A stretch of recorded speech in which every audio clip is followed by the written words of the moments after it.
इस बिल का गिरना विपक्ष की, कांग्रेस पार्टी की, सपा की, टीएमसी की, इन सभी दलों की परिवारवादी मानसिकता का परिचायक है।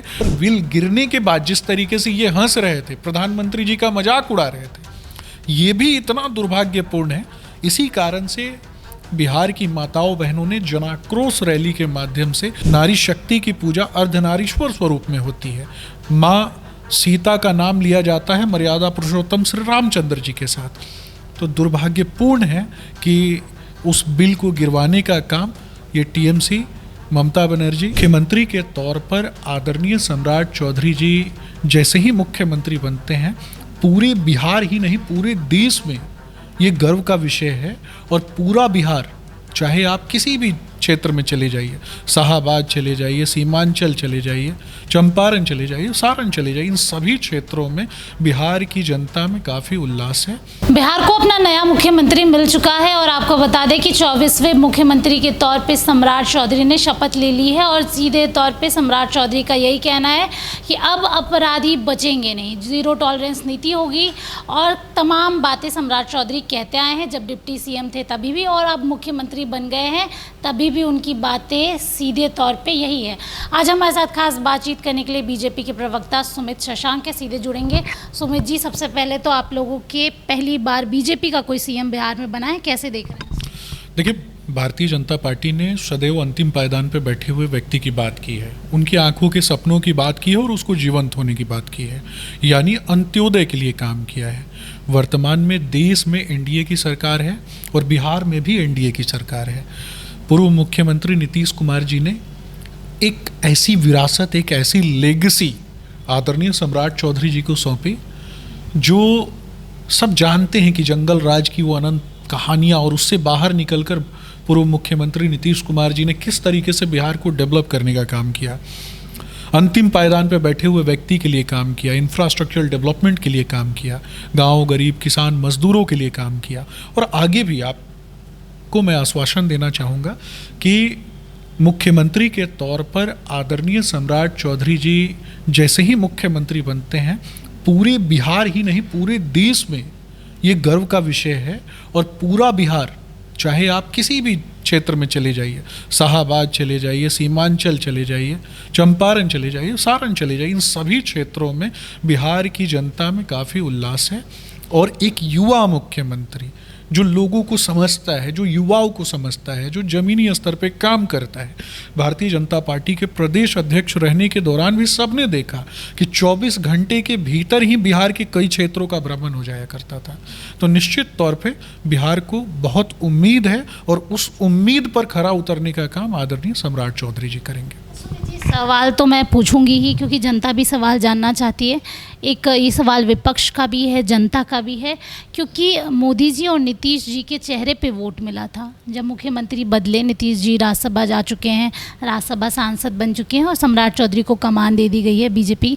आप ये मानते नहीं है कि जनता को एक्सेप्ट करने में समय लगेगा? क्योंकि आम जनता का भी कहना है कि हमने नीतीश जी को वोट दिया था, नीतीश और मोदी जी। देखिए, ये फिटेड एजेंडा राहुल गांधी और कहीं ना कहीं तेजस्वी यादव जैसे लोगों का है। जनता को इससे मतलब नहीं। जनता जो है वो आशीर्वाद दी है एनडीए को, और फिटेड एजेंडा में जनता नहीं फंसती है। मेरा स्पष्ट रूप से मानना है कि जनता ने डिलीवर करने के लिए दिया है और जनता के लिए डिलीवर करने के लिए लगातार हमारी सरकार लगी रहती है, हम काम करते रहते हैं। जीरो टॉलरेंस की नीति पहले भी थी, जीरो टॉलरेंस की नीति अभी भी है। सुशासन की सरकार पहले भी थी, सुशासन की सरकार अभी भी है और आगे भी सुशासन की ही सरकार रहेगी। भय मुक्त बिहार हो। आदरणीय सम्राट चौधरी जी ने पहले ही कहा कि अपराधी या तो जेल जाएंगे, नहीं तो गया में उनका पिंडदान होगा। तो निश्चित तौर पर जो भी आपराधिक मानसिकता के लोग हैं, जो जंगल राज वाली मानसिकता के लोग हैं, वैसे लोगों में भगदड़ मची हुई है और वही लोग इस प्रकार का फिटेड एजेंडा कहीं ना कहीं कई विभिन्न चैनलों के माध्यम से परोसने का काम करते हैं। लेकिन जनता बहुत समझदार है।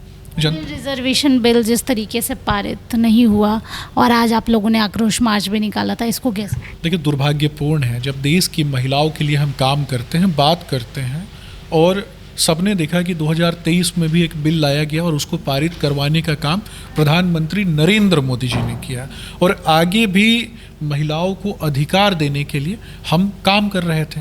लेकिन इस बिल का गिरना विपक्ष की, कांग्रेस पार्टी की, सपा की, टीएमसी की, इन सभी दलों की परिवारवादी मानसिकता का परिचायक है। और बिल गिरने के बाद जिस तरीके से ये हंस रहे थे, प्रधानमंत्री जी का मजाक उड़ा रहे थे, ये भी इतना दुर्भाग्यपूर्ण है।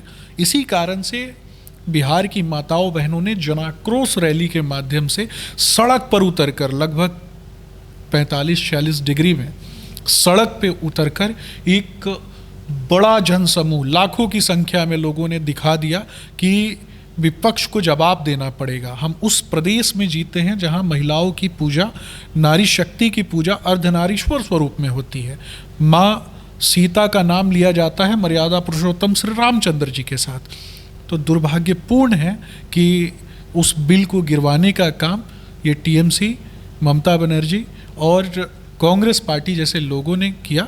बिहार की महिलाएं, देश की महिलाएं उनसे जवाब मांगती हैं कि आखिर क्यों संविधान की आत्मा पर उन लोगों ने प्रहार किया।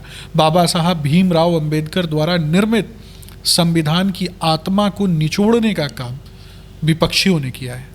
आखिरी सवाल ले लूँगी, प्रशांत किशोर, तेजस्वी यादव दोनों की ही बात एक साथ ही कर लेते क्योंकि दोनों का इल्ज़ाम एक ही है, 7वीं फेल, सम्राट चौधरी, हाफी डिफिट वाले तमाम तंज कस रहे हैं। इस पर आप देखिए, कुकुरमुत्ता टाइप व्यक्ति पे बहुत ज़्यादा जवाब नहीं देना चाहिए। बिहार की जनता ने वैसे आदमी को सबक सिखा दिया। अगर मैं अपने शब्द वैसे व्यक्ति पर व्यर्थ करूँगा तो मुझे लगता है कि उस शब्दों से ही वैसे लोगों की ख्याति बढ़ती है। वो चाहते हैं कि हम जैसे लोग उनको 2-4 बात बोले। तो मुझे लगता है कुकुरमुत्ता का लाइफ साइकिल जो है नाली के किनारे होता है। तो नाली के किनारे उगने वाली चीज़ें जहरीली ही होती हैं। तो जिसमें जहर भरा होगा वो बिहार में अच्छा डेवलपमेंट भी होता दिखाई देगा, तो उसमें भी वो जहर ही परोसने का काम करेगा। बिहार की जनता ने वैसे लोगों को सबक सिखा दिया है। चलिए, बिहार की जनता ने ऐसे लोगों को सबक सिखा दिया है। साथ में तमाम राजनीतिक मुद्दों पे हम बातचीत कर रहे थे। आप बने रहिए हमारे साथ। स्नेहा गुप्ता, NBC 24 पटना।